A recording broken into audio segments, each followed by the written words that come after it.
안녕하십니까. 맥모닝 상담소 시작하겠습니다. 가톨릭 영성심리상담소장이신 홍성남 신부님 나와 계십니다. 신부님 안녕하세요. 안녕하세요. 예. 그러니까 맥모닝 상담소하고 가톨릭 영성심리상담소하고 다른 데인 거. 네. 자, 우리가 이전에 선정하신 프란치스코 교황님 얘기를 많이 나누고 있는데 이분처럼 정말 인류의 이 생각에 뺨을 때리는 명언들을 많이 남기신 분들 드물 거예요. 그렇죠. 네. 예. 신부님은 어떤 말씀이 예. 기억나세요? 우선 지금 맹 여사님이 좀 지쳐 보이실 거예요. 아? 지금 저희가 이렇게 녹음을 하면은 이렇게 하나씩 따로따로 하는 게 아니라 한 번 하면은 네 가지를 한 번에 다 하거든요. 그래서 네 번째 지금 녹음을 뜨고 있어서 지금 약간 왜 저를 예수님이 지금 제가 피곤하셔서 제가 아닙니다. 교황님 그러면 이제 사회적 약자라는 그런 어떤 화두가 떠오르는데 교황님이 하신 말씀 중에서 정말 이렇게 전 세계 사람들의 그 심금을 울린 말씀이 고통 앞에 중립은 없다. 네. 그 말씀하셨어요. 네. 근데 이 말씀이 굉장히 사람들의 입에 오르내렸어요. 어떤 시비를 그냥 종식시키셨죠. 아니요, 시비를 촉발시켰어요. 아니, 왜냐면 촉발시켰는데 그 네. 반대 의견을 가진 사람들을 잠재웠다. 반대 의견 가진 사람들을 삐지게 만들었죠. 왜 교회가 그런 일에 나서느냐. 그렇죠. 교황님뿐만이 아니라 많은 그 남미 쪽의 이제 성직자들 같은 경우에 남미가 80년대 희한하게 전 세계적으로 다 공부가 진짜 권력을 다 그랬죠. 잡고 있었는데 우리나라도 뭐 신군부가 그 정권 잡고 있어요. 전두환 정권이 정권 잡고 있었는데 그때 남미도 그랬어요. 남미는 더 심했어요. 뭐 사람들의 시신을 비행기 실어가지고 뭐 시내에다가 뭐 던져버리기도 하고 굉장히 많이 죽였어요. 그 실종자들을 찾는 그런 작업이 아직도 끝나지 않았다고 합니다. 그런데 그때 이제 성직자들이 고민을 많이 했던 거예요. 그냥 성당 안에서 전례만 집전하고 신자들의 성사만 해주고 그리고 그냥 이렇게 신부의 삶만 살 것인가 아니면은 지금 바깥에서 사람들이 고통당하고 있는데 거기 현실 문제에 개입을 할 것인가 고민들을 굉장히 많이 한 거예요. 근데 일반적으로 그 고통당하는 사람들은 성직자들이 자기들과 함께 해주면 그 신부를 성인이라 그랬어요. 그리고 성당 안에만 있는 신부들은 그냥 쟤들은 인형이야 그랬어요. 근데 반대로 그 당시에 기득권을 잡고 있던 사람들은 신부들이 가난한 사람들을 도우면 성인, 근데 사회 문제에 개입하면 빨갱이라고 불렀어요. 우리나라하고 똑같아요. 남미는 그게 더 심했어요. 근데 교황님께서는 분명히 얘기하신 것이 사제들은 현실 문제에 개입해야 된다. 권력을 잡으라는 게 아니라 현실의 비리에 대해서는 개입해야 된다. 고통 앞에서 중립은 없다. 그 얘기를 하신 이유가 그래서 얘기를 하셨고 당신이 교황 선출되고 얼마 안 되셔서 신자유주의 사상을 비판하셨어요. 그러니까 모든 그런 경제 구조는 그냥 내버려두면 자연스럽게 다 이루어진다. 그리고 더불어 낙수 효과도 비판하셨는데 부자들이 돈을 벌고 나면은 이렇게 물이 흘러내듯이 부자들이 갖고 있는 그 재화들이 다 밑으로 내려간다. 이 이론이 이제 신자유주의 이론인데 교황님이 그거를 정면으로 이렇게 비판하셨어요. 비판하신 근거가 뭐냐면은 남미에서 미 대기업들이 남미에서 굉장히 많은 자원을 갖다가 갈취해가는 걸 목격을 하셨거든요. 이거는 뭐 낙수가 아니라 낙수 국물 한 방울 안 남기고 다 쓸어갔어요. 그렇게 해서 미국의 부가 이렇게 이루어진 것이거든요. 그 부분에 거의 뭐 남미 사람들은 노예 같은 삶을 살아야 됐고 더 이렇게 미국에서 나쁜 짓을 했던 게 그 남미의 또 그 국민들을 갖다 탄압하는 독재 정권을 갖다가 서포트를 해준 거예요. 네. 그러니까 국민들이 자기네 대통령을 뽑았는데 쿠데타를 일으켜가지고 그 대통령을 또 몰아내고 하는 짓을 미국의 권력층들이 저질렀거든요. 그 사람들이 주장하는 게 신자유주의였어요. 그런데 교황님께서 그런 거를 정말 재임 기간 내내 보셨거든요. 네.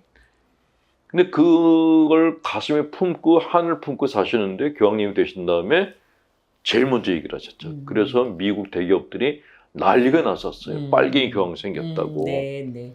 근데 그런 대기업들은 난리가 났는데 전 세계 서민들, 이게 거대 기업과 독재 정권한테 시달리는 사람들은 진짜 메시아가 나타났다라고.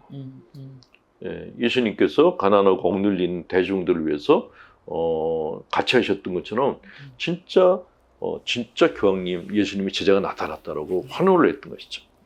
네.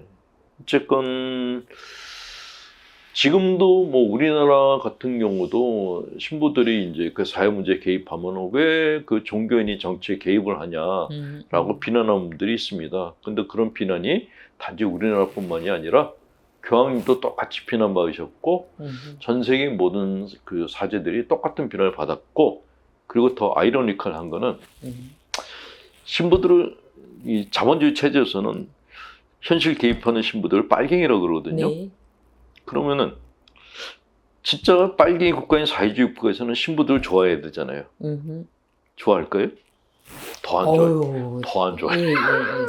저기 그 숙청하고 이런 제 첫 번째 리스트잖아요. 네. 뭐 폴란드를 비롯한 모든 공산 국가에서 제일 싫어했던 게 사제단이에요. 그러니까 우리나라 분들 중에 왜 사제들이 빨갱이 국가에 지시를 받아 빨갱이 짓을 하냐 그러는데 그거는 반만 아시는 거예요. 신부들은 자본주의 체제건 사회주의 체제건 양쪽에서 다 미움받는 존재들이에요. 왜냐하면 쓴소리라고, 쓴소리. 그러니까 그리고 사회주의 체제가 더 심해요. 사회주의 체제에서는 자기들에게 비판하는 모든 세력들을 그냥 죽여버려요. 어떤 나라에서는 밀리미터 생매장을 내버린대요.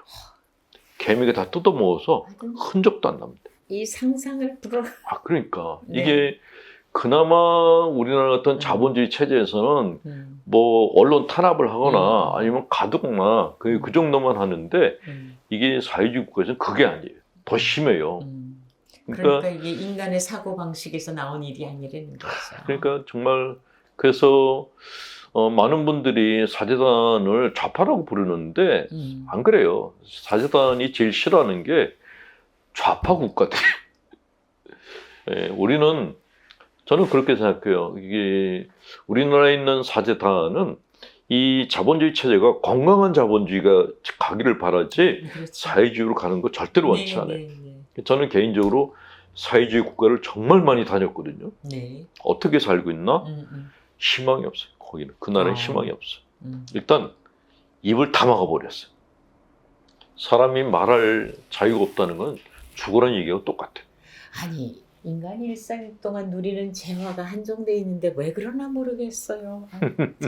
근데 저희 지난 성수간 성일 축성 미사 때 서울교구에서도 금경축, 은경축 맞은 신부님들 소개가 있었는데 신부님 서풍 되신 지 얼마 되셨어요? 저는 38년이요. 2년 있으면 40년을 채우시게 되겠네요. 네. 그래요. 그렇게 살아오신 분들께 저희가 또 존경을 드리면서 또 오늘 말씀하신 대로 프란치스코 교황님을 위해서 성당에서 미사 전에 기도 또 바치고 계시죠. 네. 자, 오늘 상담 시작하겠습니다. 메일 주소 보이시죠? 두 분 프로그램을 들으며 양식이 됩니다. 감사합니다. 저는 이제 70이 되었고 성당에 다닌 지도 35년이 되었는데도 제 신앙생활 중에는 고백성사의 맛을 아직도 모르고 있다고 생각됩니다. 판공 때가 되면 또 고민입니다. 저는 학생 때 개신교에 다니다가 결혼 후에 천주교로 와서인지 고백성사는 하고 싶을 때 해야지 판공 때 의무로 하는 고백성사는 이해가 되지 않기도 합니다. 소재는 미사 초입에 네타쇼 하는 것으로 하고 크게 고백소까지 가서 고백할 대죄가 없다는 생각도 저를 지배합니다. 스스로 고백소에 들어가고 싶다는 생각은 35년 동안 딱 2번. 한 번은 냉담하고 다시 성당에 나갈 때였고, 한 번은 동생이 아파트가 당첨돼서 기뻐해야 되는데 제 사정이 어려워서였는지 속으로 샘을 내던 제 자신이 불편해서 고백소에 들어갔던 일 외에는 의무로 하는 판공이 저에게 은혜로 다가오지 않으니 판공 감사 예물도 형식으로 내고 감사한 마음이 담긴 기억이 없네요. 그렇다고 헛믿음은 아닌 게 예수님 성모님 의지하며 감사하고 있거든요. 판공도 지역별로 하니 지역 자매들이 판공 받냐고 물어보는 것도 저에 대한 호의에서의 관심이지만 예의가 아닌 것 같아서 겉으로는 상냥하게 해주지만 속으로는 좀 그러네요.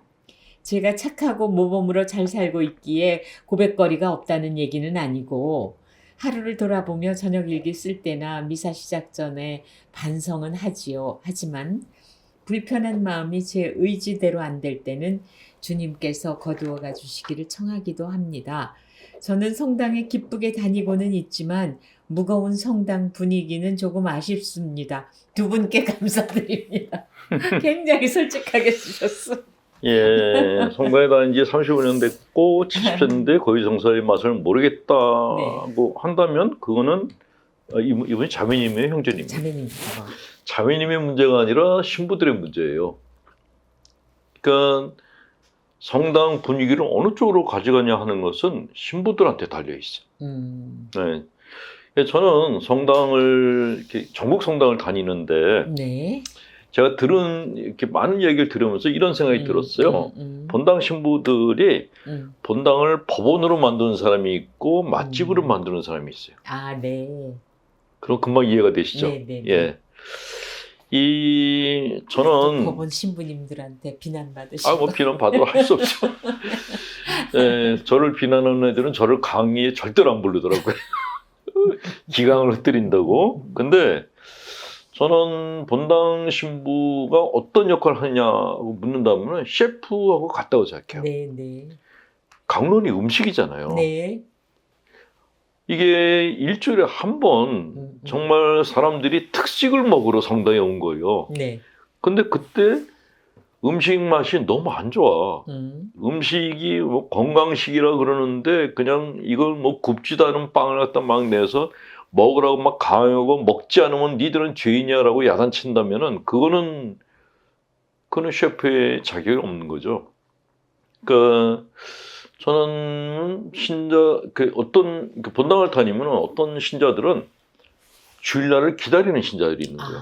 그 본당 신부의 강론이 너무 맛이 있대요. 네. 아니 강론인을 잘한다가 아니라 강론인 맛이 있대요. 그래서 저도 한번 그냥 몰래 가서 들었는데 와 진짜 잘하더라. 네. 그러니까 잘한다는 얘기가 뭐예요, 신부님? 듣는데 네. 막 이렇게 쏙쏙 들어오는 거예요. 어려운 얘기는 아니고. 예, 황창현보다 급이 높으신 분들이 있더라고요. 그 리스트를 언제 줘? 맛깔지게 얘기를 하는 거예요. 네. 신자들이 뭐 포복절도하게 만드는데 듣고 난 다음에 남는 것도 있고. 저희가 이렇게 자막으로 띄워드릴게요. 예. 그래서 이 사람은 정말 강론 준비를 정말 많이 했고 네. 본인도 인성 수련을 정말 잘했구나 하는 생각이 드는데 근데 어떤 성당 가면은 신자들이 죄인들 같이 있어요. 다 고개 숙이고 성당 안에 들어가도 입 딱 다물려 있고 의무라고 미사 끝나면 싹 없어져. 법원이에요. 고해소 앞에 사람들이 있는데도 다 고개 숙이고 있어요. 그 나오는데 전부 밝은 얼굴이 아니라 전부 우물한 얼굴로 나오는 그런 본당들도 봤거든요. 근데 자매님이 성당 다닌 지 35년이나 됐는데 고해성사의 맛을 모르겠다. 방울선도 음물하는 것 같다. 이렇게 생각하는 거는 자매님 만났던 본당 신부들이 전부 법원 사람들이었다는 거예요. 교회법 따지고 무슨 법 따지고 왜 잘못했냐고 야단치는 그런 신부들만 만났다는 거죠. 그러니까 신부 운이 없었던 거예요. 그리고 너무 그 답변을 주실 시간이 짧기 때문에. 아니 짧아도 그 분위기가 있거든요. 그러니까 고해성사라는 거는 사실 굉장히 중요해요. 그 정신의학에서도 사람의 마음을 편안하게 하는 방법이 털어놓기래요. 네, 네, 네. 그러니까 뭐 정신과 의사한테 무슨 얘기를 듣는 게 중요한 게 아니라 내 얘기를 속 있는 것까지 다 털어놓는 게 그게 치유가 시작되는 거라는 거죠. 근데 고해성사는 비밀을 지켜야 되는 이유가 내가 남들한테 말하지 못한 것을 다 털어놓는 자리여야 돼요. 네. 근데 지금은 그렇게 운영되는 게 아니고 내가 죄라고 생각하는 것을 고백하고 그 고해 신부가 나의 죄를 듣고 보석이라는 형량을 때리는 거예요. 그죠. 딱 법원이에요. 네, 네. 그러니까 내가 그 법원에 갈 때마다 나는 죄수의 마인드를 가야 되니까 즐겁지가 않은 거죠. 그리고 근데 이제 형령이 이제 보석인지 하여튼 그렇게 무겁지는 않아요. 그런데도 왜 그렇게 마음이 무겁게 주는 부담스러워? 사람들도 많아요. 아, 제가 운이 좋았다. 예. 뭐 14초 하라는 운동, 뭐 성경을 다 읽으라는 운동, 심지어는 네가 그러고도 신자야 그러면서 야단 치는 신부들의 뭐 전 별의별 얘기를 다 들었거든요. 뭐 뛰쳐나오신다는 얘기도 그러니까. 들었긴 했습니다. 고해서 문을 열고 나가라고 소리치는 그런 신부들도 있고. 근데 아니 내가 죄인인 거를 인정을 하고 고해석까지 들어왔는데 나가라고 쫓아내면 내가 어디로 간단 말이에요. 그거는 저는 그 신부가 대죄를 지었다고 생각하는 거예요. 네. 예수님은 그 매춘부도 다 끌어안고 세리도 끌어안고 그러는데 자기가 무슨 자격이 있다고 성도에 온 사람을 쫓아내요. 나는 예수님이 그 신부 보면은 그냥 개패듯이 팔 것 같다는 생각이 드는 거예요. 성당은 쉼터예요. 그 치유소예요. 어떤 죄를 지었어도 받아주는 곳이에요. 그게 성당이에요. 만약에 내가 성당에 있는 신자들 갖다가 이렇게 등급을 나누고 차별을 한다 그러면 그거는 법원이죠, 법원. 근데 지금 이 자매님은 형량의 문제가 아니라 자기 스스로가 그 고백의 기쁨을 모르겠다는 얘기시죠? 고해성사의 맛을 가르쳐준 사람이 없었다는 거예요. 네네네. 그러니까 고해 신부가 고해성사를 재판하는 것처럼 하니까 고해성사의 맛을 못 느끼는 거죠. 그래서 저는 그래서 책임이 본당 신부들한테 있다라는 거예요. 그러니까 처음부터 이렇게 마음을 다 털어놓고 그 얘기를 털어놓고 잘 들어주고 그 짧은 시간이라고 할지라도 아무리 짧다고 할지라도 위로의 말을 할 수 있잖아요. 네네네. 근데 듣고 난 다음에 주먹에 한 번 하세요. 튕기래. 그 짧은 말이지만 상처는 다 받아요. 그러니까 이게 시간이 문제가 아니라 그 신부가 그 신자에 대해서 어떤 마음을 갖고 있는가. 그러니까 이 사람은 상처받고 내가 돌봐야 될 내 사람이야 이렇게 생각하는가 아니면 이 사람은 그냥 죄인이라고 생각하는가. 그러니까 신부들의 마음가짐이 신자들한테 주는 이미지가 결정된다는 거죠. 이제 본당 신부님들이 맥모닝 보지 말라고. 근데 다시 신자분들이 성당에 가서 마음의 치유를 얻으시려면은 네. 우리 신부들이 마음가짐을 바꿔야 돼요. 고해성에 오는 게 그게 쉬운 줄 아세요? 고민을 많이 하고 오거든요. 그 앞에 가서 고해성사 본다는 게 그 쉬운 일 절대로 아니에요. 근데 내가 고해사 안에 앉아가지고 많은 시간 보냈다는 거 힘들다. 네. 그 생각하면서 짜증내면 안 된다는 거죠. 그 파원소사 같은 때 이게 고해 시간이 길어지면 이제 막 스트레스 받고 그래요. 근데 그래도 아니 자기 죄를 갖다가 다른 사람 앞에 와서 이렇게 털어놓는 그게 얼마나 그게 어려운 일인데 그렇게 하는 사람들의 그 인권을 존중을 해줘야지 거기서 막 그냥 난리를 치고 그러면은 다시는 안 오죠. 그러니까 지금 신부님은 고백을 듣는 신부님께 드리는 말씀이시고 지금 이 자매님께는 뭐라고 말씀하실 거예요? 고해 신부를 잘 만나셔야 돼요. 이렇게 꼭 본당 신부한테만 갈 필요가 없고 네. 내 마음을 잘 알아주는 신부님을 만나는 게 굉장히 중요해요. 네, 그게. 네. 네, 이게 상담에서도 똑같이 얘기하는데 네. 모든 상담가들이 다 나한테 맞는 게 아니에요. 나하고 맞는 사람이 있고 안 맞는 사람이 있어요. 그 상담에서는 나하고 안 맞는 사람이면 헤어지라 그래요. 가톨릭 교회는 이렇게 그 지역 중심이잖아요. 네. 교족이 있고 그 본당을 네. 다니라 그러는데 네. 물론 장례 미사나 혼배 미사 같은 경우는 이제 지역 그 관할권에 따라가지만 내가 주일날 내가 헌금 내고 내 시간을 들여서 내 마음의 영혼에 뭔가를 이렇게 얻고 싶을 때는 내가 선택할 수 있다는 거죠. 꼭 음. 본당에만 나갈 필요가 없어요. 네. 그냥 신자들한테 정말 잘해주고 맛깔진 강론을 하는 그런 신부님을 찾아가시는 게 맞아요. 네. 네. 그리고 또 저기 뭐 페이스 투 페이스 대면에서 성사를 보고 싶은 분은 또 신청하셔도 되고 수도원에도 그 그렇죠. 고해를 예. 할 수 있는 데가 있고요.